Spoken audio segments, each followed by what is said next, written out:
All right, welcome back to the No Huddle Podcast. This is Jonah this week we're going to talk about week 8 of the college football season. I'm sorry this is so late. This is the third time that I've tried recording this. We've had Amazon Web Service be down, ruined couple of takes, but we are back and we are going to try and get this going again. So how this podcast is going to work is we're going to talk about some of the biggest games of last week, jump a little bit around from headline to headline with certain games, with certain things that we've seen, talk a little bit about last week, and a little bit about the 3 ranked games coming up tomorrow. So this week we saw 9 ranked teams fall, those teams being Miami, Utah, Tennessee, USC, Texas Tech, Memphis, Ole Miss, LSU, and Nebraska. Four of those teams being undefeated: Miami, Texas Tech, Memphis, and Ole Miss. So a couple of great games, some great upsets, and a lot to talk about. So the first thing that we're going to talk about is Louisville's stunning upset over Miami. And when it comes to Miami, all I can think about is it's just the same old team that we've seen year in, year out, of just building hype, generating credibility. Oh, they're going to be good. They're starting off strong.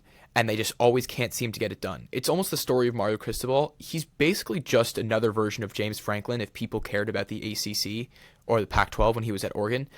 He can never get the job done. It's always the failure to win the big game. This wasn't even a big game. Yes, you can't overlook Louisville, and they're a very good team, and they're ranked now, deservedly so. But this is a game that Miami came into favored at 14 points, and it's just one that you absolutely have to win. There's no doubt about it. You have to realize that you can't overlook your opponent. You can't play down to them. Carson Beck played down to his opponent for sure. But also you have to give props to Louisville where it's deserved. Chris Bell is an absolute dog. 9 receptions, 136 yards, and a touchdown. 2 touchdowns, excuse me. He was blitzing by that Miami secondary that's actually been very good this year. That Miami defense has been very good, but they could not stop him. They could not stop the Louisville offense, especially early. Miami never led this game for a second. Louisville went up 14-0. They didn't give back the lead. They almost did at the end of the game with a couple of sloppy plays. But props to Louisville. They came out strong. Their defense played well. Carson Beck, not what we thought he was at all. He didn't really have a bad game this season so far. He threw 3 picks over the first 5 games, but none of them were particularly worrying. But this was terrible. He had 2 deep shots in the first half that were picked off. Throwing into double and triple coverage was just awful. The receivers were never open there. The 3rd interception made a little bit more sense. I mean, he had to force a pass. It was 4th down. They were down big. But the last pick was absolutely inexcusable. It was 1st and 10 on the Louisville 30. You had 2 timeouts with 36 seconds left to go. There's just no way you can throw that pass. There was no awareness there. Horrible pass, and don't go and blame your tight end. I know you said you didn't. You totally did. It's not a good way to carry yourself, and I think that was totally inexcusable. You get paid $4 million for 1 year of leading this team, and you should have done a better job. I can confidently say that Carson Beck was the reason that Miami lost this game. Everyone else played their part. Yes, the defense was on not great in the first quarter, but also the defense let up 0 points off of 4 turnovers. So you have to give credit where credit is due. The defense forced a huge fumble that led to the touchdown to make it 24-21 in the fourth quarter. Jacoby Thomas with another great game. Like, the Miami defense showed up, or for the most part showed up, and everyone else did except for Carson Beck. And it's unfortunate that this is the way it's ended. It reminded me a bit of the Orange Bowl last year, where you saw teams led by coaches that can't really win the big game with Franklin and Cristobal. The teams both showed up. Miami and Penn State showed up, but a last-minute pick on a dumb decision by your quarterback is the reason both teams lost. Drew Aller threw the pick against Notre Dame. Carson Beck throws the pick here against Louisville to cost them the game. And it's kind of derailing their season, because you look at the ACC, and there's 4 teams who are still in it, in the thick for the conference and in the thick for the playoffs. And I can't really see any of them losing. Georgia Tech is going to win out. Louisville and Virginia both should also win out. Miami should win out. They have trap games at SMU and Pitt. And that means Miami will not make the ACC championship game, which is another disappointing feat for their season, to be honest. You kind of saw that, and you looked at the schedule, and you're like, okay, when you get past Florida State, everything should go in your favor. and it just didn't. The first loss is extremely disappointing. They probably won't be playing in Charlotte. Miami is an interesting case of their team that has a better chance to make the playoffs than they do their conference championship game. You throw teams like Georgia, Oregon, potentially Vanderbilt, Missouri in the mix of that, of teams that probably won't make their conference championship game, but should be good for the playoffs. Ole Miss being one of those teams, which is weird. And I think that's a shame on realignment, because with the ACC, these teams don't play each other enough. Georgia Tech plays none of these teams. Miami plays one. Louisville plays two. Virginia only plays one. And it's disappointing. And you can blame SMU, Cal, and Stanford for that. Not for the fact that they are bringing the conference down like Florida State said. They're not. SMU is a great addition to the conference. Stanford just beat Florida State, so they can take that one back. But these teams aren't playing each other enough. And it's unfair because you have a lot of good teams. You're not going to be able to differentiate them. Virginia might have one loss, might not play in the conference championship game. Or sorry, Louisville, not Virginia, because Virginia beat Louisville. Louisville might have one loss the entire season, not playing the conference championship game, and they might not make the playoffs because you can't give them a bid. You can't give the ACC 4 bids. You have one for the winner, one maybe for the runner-up, like you saw last year. So Georgia Tech, if they presumably win the conference, and whoever either is the runner-up, or Miami, if you want to give them an at-large bid. You can't give the ACC 4 bids. There's not enough space for that. The Big Ten is going to get 3. The SEC is probably going to get 4 or 5. The Big 12 gets 1. The Group of 5 gets 1. And then you have 1 or 2 for the ACC. So conference realignment sucks. I think Louisville might get screwed out of a chance to play for the playoffs. I mean, I would say Miami would as well, but their fate was in their own hands. And it's a frustrating way for Miami to go about their season. It's frustrating to see on all fronts how it's ended up. But I think the ACC is going to be the most interesting conference when it comes to looking at who's going to get those bids, because it's going to be a bloodbath to get to those spots. And every team should win. So if nothing changes, I think you're probably going to get 1 or 2. But if you have some upsets, that's going to make it very interesting. And there's no game where any of these teams aren't favored, which is also a very interesting stat. So in terms, actually, I don't say Miami's typically done necessarily. I do think that they've built a good enough resume that if they go 10-2 with a loss against SMU or Pitt, they should still make the playoffs, because I think at their core, they are one of the 12 best teams. I think they've built that up with wins over Notre Dame, Florida, Florida State, USF. They had wins over 3 ranked teams.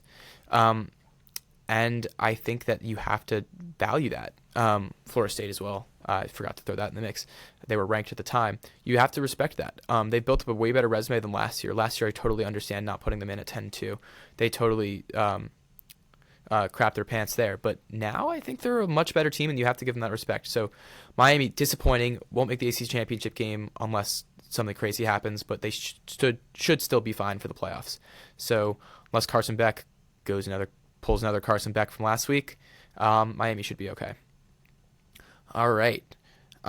Heading down south to the SEC, we're going to talk about those 3 ranked matchups there, a couple of very, very good games. And we're going to start with LSU Vanderbilt in the 12 o'clock slot. I completely underestimated Vanderbilt.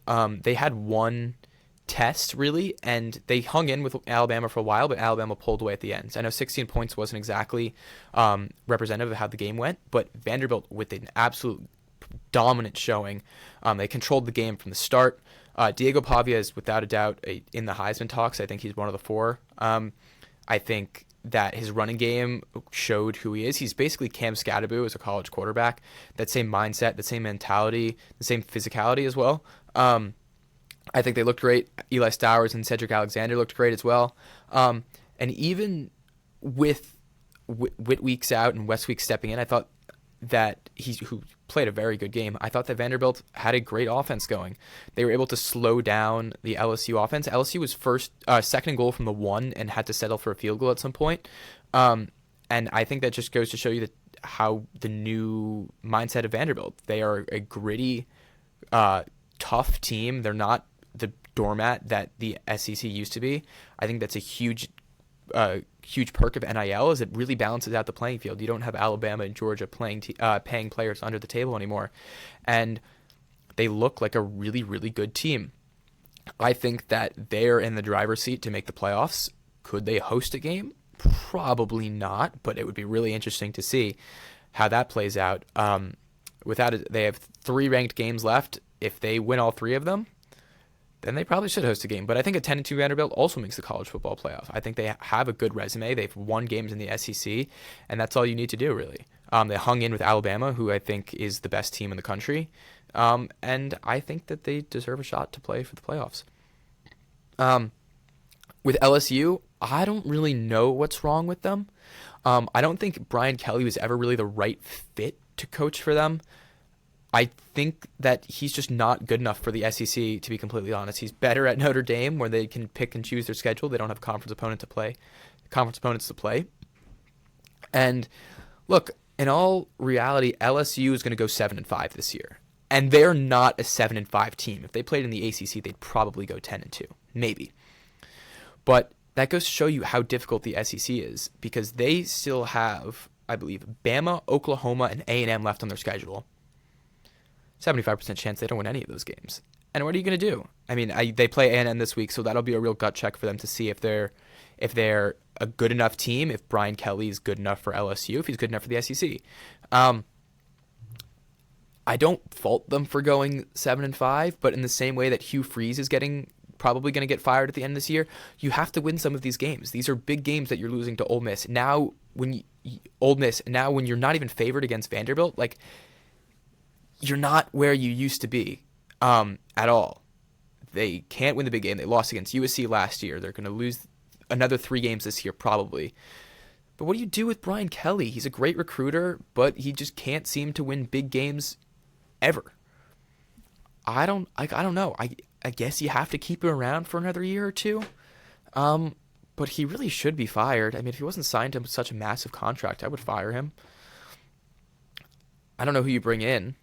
I mean, there's maybe James Franklin if he would want to come to LSU. I don't know if James Franklin's cut out for the SEC, but I think it would be very interesting to see how that plays out. If they go 7-5, I would expect to see him get fired. I don't think it's the right decision, but I would expect to see that happen. And I think that if LSU wants to maintain themselves as like a blue blood and a serious program, that's probably understandable. I don't think it's I think it's justified. I don't think they should do it, but I can see where people would come from, and it'd be very interesting to see what happens there. In terms on the other side of the coaching realm with Vanderbilt, Clark Lee is without a doubt a top 10 coach of the generation. I'll stand by that. Go argue with a wall. He is a phenomenal coach. This turnaround in 5 years from going 2-10 to 5-7 to 2-10 again to 7-6, and now they are 6-1. They are hosting College Game Day for the first time in 16 years. They have a clear path to the college football playoffs. What world do we live in? I mean, it's absolutely remarkable to see what he's done. I watch Vandy week in, week out the past few seasons go 2-10. Doormats, I've watched them play twice in person, and they got blown out both times, and they were some hard watches for sure. And I think what their program looks like now is phenomenal. Their future is so bright. I don't know who's to come at quarterback. They'll probably go portal hunting, but the way that he's turned this program around, I really hope that no program poaches him. But now I think with NIL that Vandy is in a better spot to keep for him to stay. I don't think Vandy is now a stepping stone anymore like it was with James Franklin. People should want to be there, and it's a great city. It's a great program. You play some great teams, but now you're good enough to beat them. Like, who would have thought that before? That Alabama win changed the trajectory of this program for hopefully the next 5-10 years. I think it's great that Vanderbilt's good again. Shows you that when NIL is used for good, it's a great resource, and it shows you that the 12-team playoffs is much deserved. This 10-1 Vanderbilt team would not make the 14 playoffs unless they manage to win the SEC, which the path to that is not very likely. But now they have a great shot at the playoffs, and I think everybody wants to see that, because if you are rooting against Vanderbilt to make the college football playoffs, you're not a college football fan, man. You're just a hater. Vanderbilt is without a doubt one of the stories of the season, and Clark Lee deserves all of his flowers. So props to him, props to that team. We will see them at 3:30 tomorrow take on Missouri. All right, Alabama and Tennessee. I think Alabama solidified themselves as the front runners for the national championship. I know Ohio State's good. Alabama would beat them. I'm sorry. Ohio State has played a bunch of nobodies. And I know Texas is not a nobody, but they're not the Texas that we thought they were. The Texas is not the number one team in the country. They're barely ranked. They play like Texas is not that good, especially when you see against them playing get down against Kentucky. Even though I liked Michael Taffy's quote about they won, so who cares? But I think that Alabama is without a doubt the national front runner. Ty Simpson looks so good. He looks like a true. Again, I think he's in the Heisman contention for sure. I think the four of them are him, Diego Pavia, as we mentioned before, Fernando Mendoza, and I think the best all-around college football player, Ruben Bain. Those four, I think, should be the top four in the Heisman voting. Alabama just looks complete all around. The defense is hungry. Caden Proctor on the offensive line looks fantastic. One thing I did like to see was Ryan Williams get going. He had no targets against Mizzou. And it was good to see him, I believe, 5 catches, 87 yards. He didn't score, but it was nice to see him get back in the action. He's a dynamic player. I don't think you should ever be using your dynamic players as decoys. I think that's unintentionally what he was 2 games ago. And it was nice to see him get the ball, get the rock, because I think that'll help build his confidence. Especially, I believe he's still 18.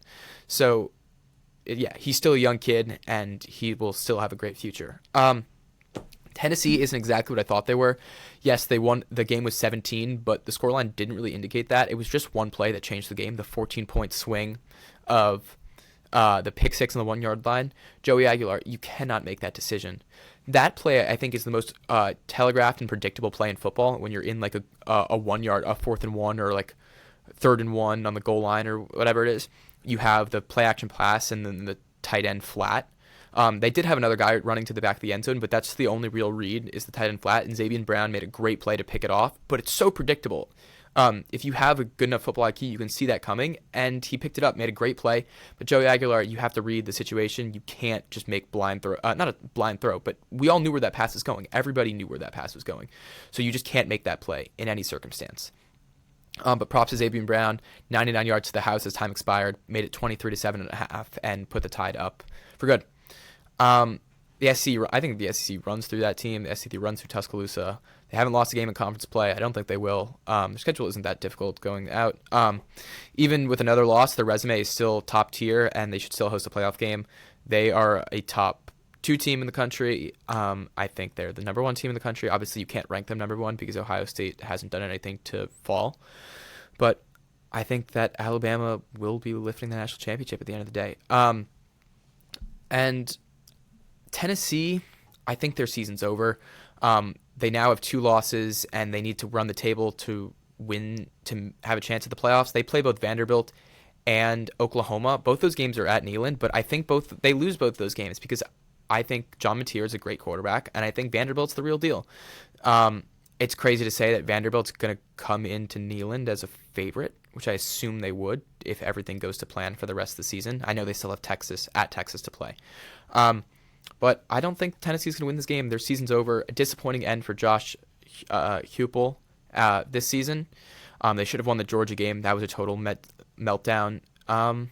But their season's over, and we will see them in the Citrus Bowl in all likelihood next year. Going off to the third SEC game that we're going to cover, Ole Miss and Georgia. I call this the Scumbag Bowl. I think that Lane Kiffin and Kirby Smart are don't have the most integrity, we'll say. They know how to coach a team, but they're a little sketchy characters, you know. Time out. You weren't clapping, buddy. You weren't clapping. Both offenses look really good in this game. Obviously, when you have a total score of over 75 points, you're going to say that. Trinidad Chambliss is a great dual-threat quarterback. He had 2 rushing touchdowns, but they also scored 5 touchdowns on their opening 5 possessions until the 4 minutes left in the third quarter, I believe was when the 5th touchdown was scored. So props to Ole Miss for coming out strong. And Georgia, you have the clutch gene in you, 100%. They've been tested twice in 2 games. I'd like to see you put up a little more of an effort earlier in the game, but Ole Miss did let Georgia outscore them 17-0 ever since Ole Miss put up the 5th touchdown. And props to Georgia. Gunnar Stockton looks just as good as any other quarterback. I think he should actually stay in college. That's my hot take. Stay in college another year, and I think he should enter the draft and be the number 1 overall pick. The thing that I'll say with both Gunnar Stockton and Ty Simpson with Alabama is they both have waited their turn, and it shows you that portal hopping is not always the right decision. Very often in college now, we see people transferring 3 or 4 times in 4 years to find out which team's best. I know Bear Alexander, he went to 4 high schools in 4 years. Now he's 4 colleges in 4 years. He was at Oregon, Penn State, USC, Georgia, I think were some of the schools. Maybe some decommits and commits as well. But when you have faith in a program and you commit to the program, you commit to them for 4 years. And that's what I believe, is that these 2 quarterbacks, Stockton and Simpson, they've waited their turn. They've developed under Smart, Saban, and DeBoer.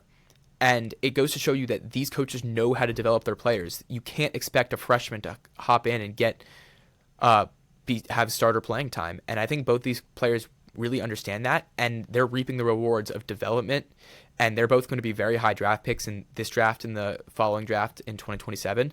And I think it goes to show you the importance of waiting your turn, sticking it out, and developing. Gunnar Stockton looks phenomenal. Shout out Lawson Lucky. I'll be honest, I'm not a huge Georgia fan. I'm not a Georgia fan at all.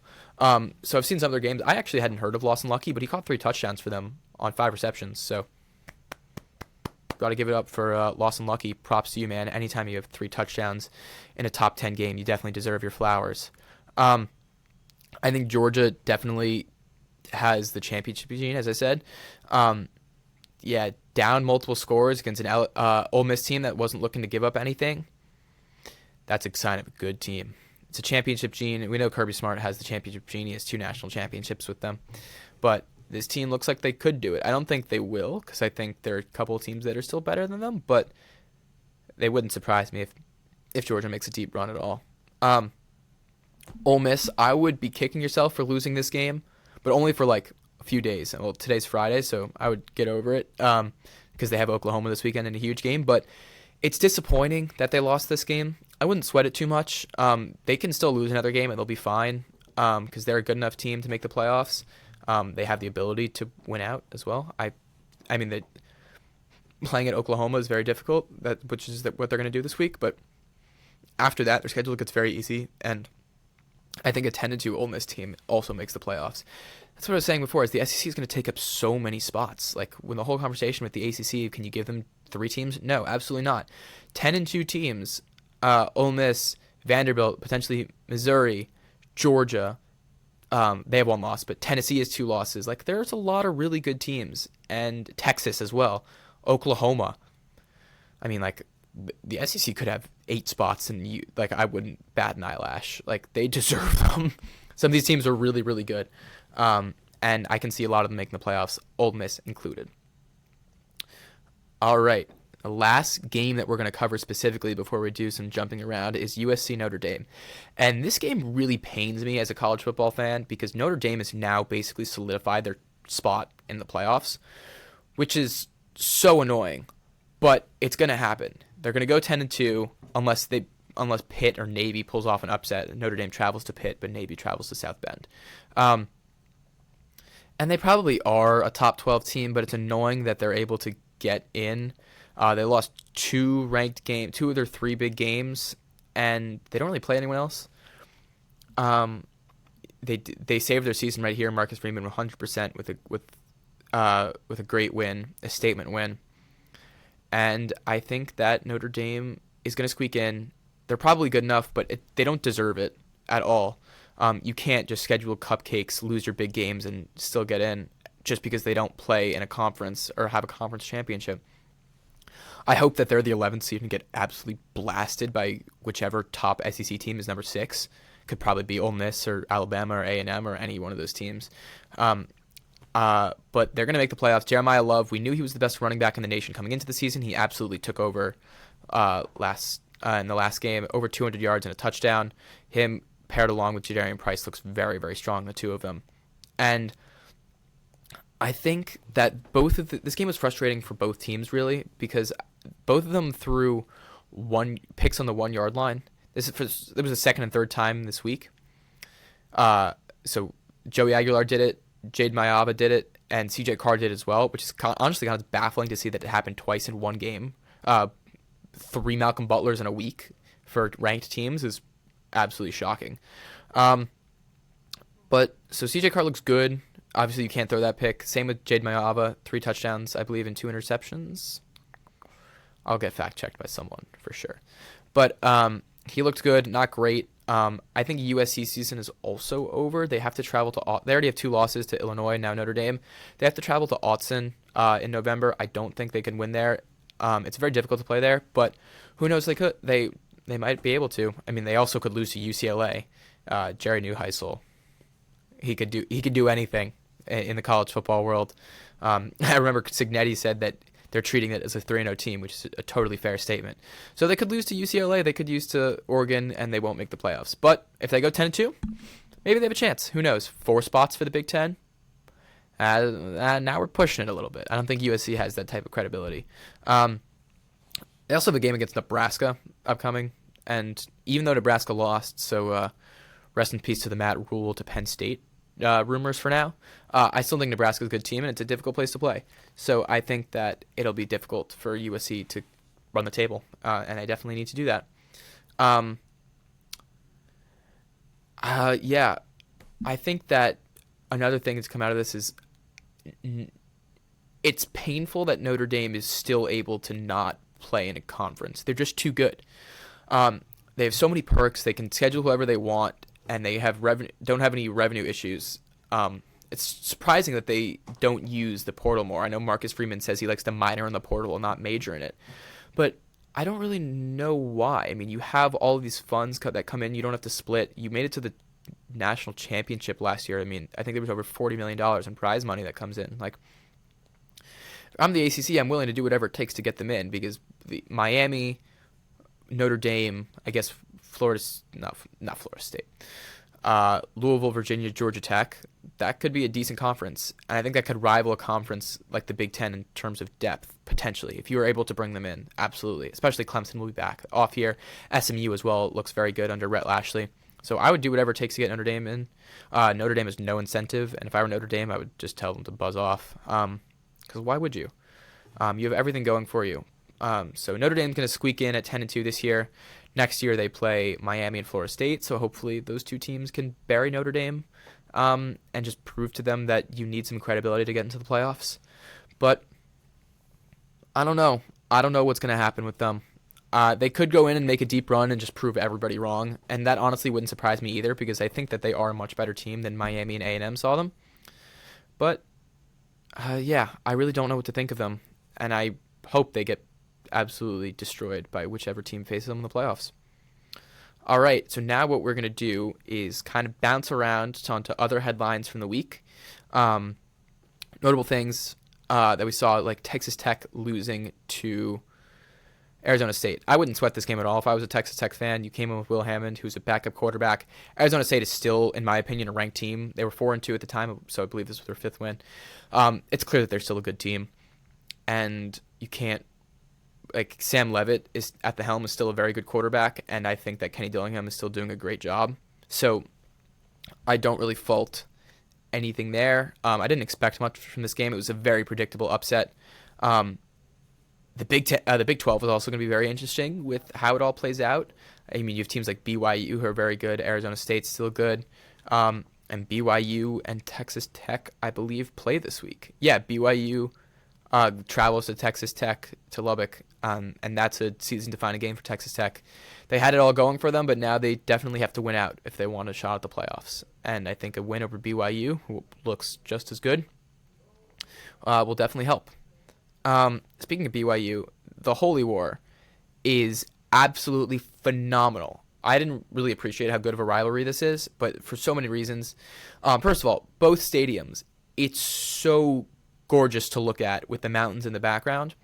The aesthetic of both those teams, both the stadiums are in Utah, BYU, and obviously Utah.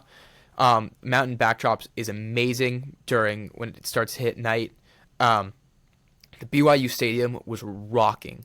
It was one of the loudest stadiums that I heard all year when I was watching these games. That place was going nuts. And it's not as big as some of the other ones. I don't think it holds more than like 50 or 60,000, but boy, was it loud.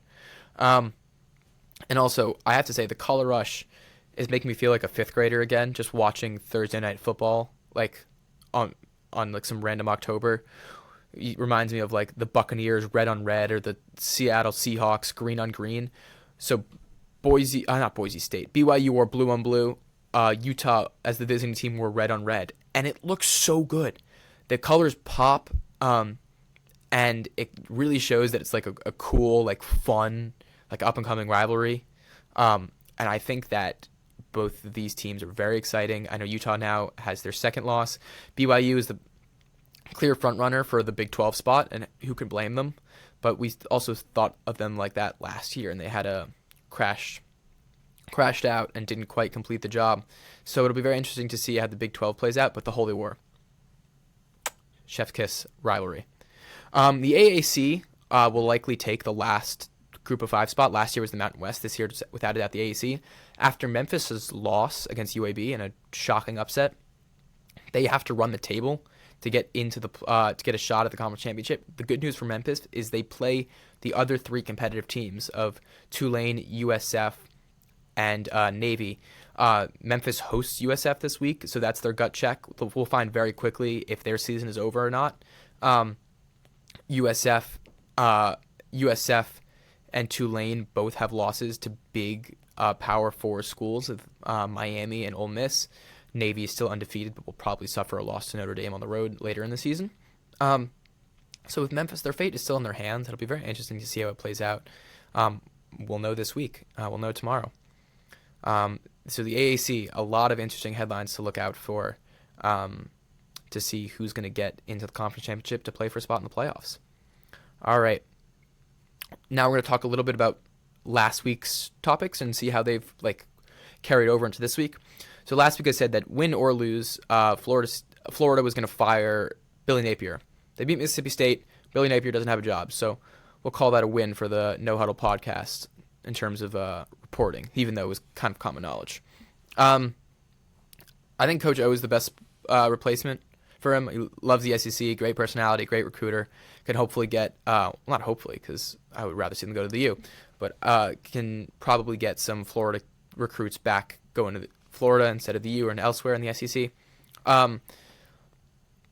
And yeah, I don't really know what to think of Florida. They have so much potential. DJ Lagway is still, I think he'll stick around and should still be a very good quarterback for them.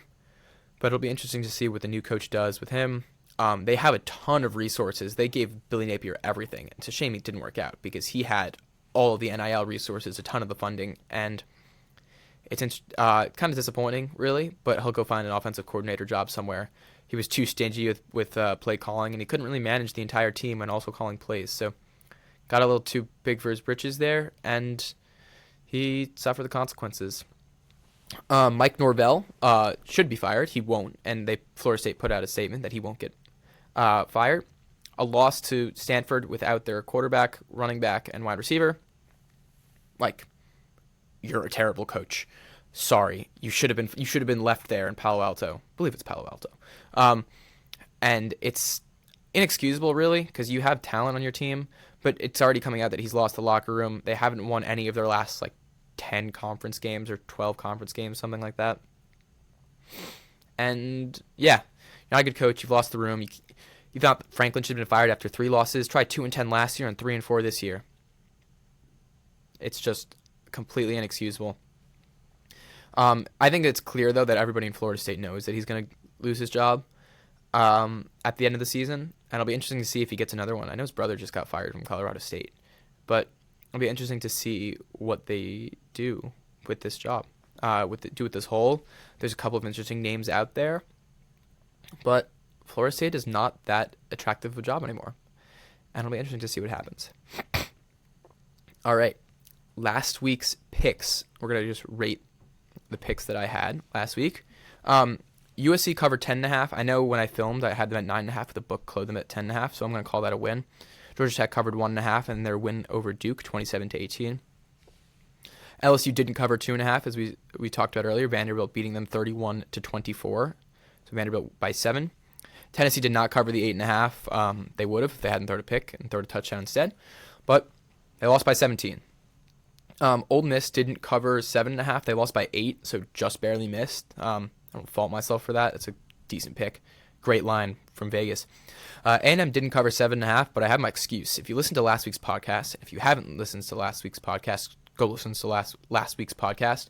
I said I didn't want to I was taking them because the game wasn't at night. And we saw Arkansas play Tennessee last year, upset them at night. That's a very difficult place to play in a 7:30 kickoff. But the game was delayed for 2 hours and kicked off at 5:30 Eastern time. And the game ended up being a night game. And Arkansas fans stuck around. It made it very difficult to play in. And so I don't fault myself for that. The whole logic was thrown away. And A&M probably should have covered that game multiple points, even though it was a night game. But a very difficult game to predict when you play at Arkansas at night. Okay, so that's enough on last week. We have 3 big games this week to look at. We have Ole Miss going to Oklahoma. The spread is 5.5. For Oklahoma minus 5.5. I don't like that. I think that game's going to be very close. Maybe if you want to tease that a little bit more in Ole Miss's favor, I would do that. But I really like Ole Miss there. Missouri at Vanderbilt. Vanderbilt minus 2.5. I made the mistake of not taking Vanderbilt last time, and I don't think I'm going to do that again. I think Vanderbilt covers, and obviously I think they're going to win outright. That means I think they're going to cover as well, and it should be a result that's similar to the game against LSU. And the last game is A&M at LSU. That's a 7:30 kickoff. Death Valley at night is, I don't think anybody wants to play there. It's A&M minus 2.5. Wouldn't touch that game with a 10-foot pole. That can go either way. We could see A&M win by 30, just like Alabama did last year. We could also see LSU thug out a great win. I have no idea what's going to happen there, but I'm excited to watch it. That's for sure. And yeah, so a couple of games to look forward to tomorrow. It was a great week last week. Should be a lot of interesting things to talk about on Sunday when we try and film. Hopefully it works this time. Amazon Web Services isn't going to slow us down. But that is going to be all for this week's episode, this week's college football episode of the No Huddle Podcast. See you next time, and go Deeks.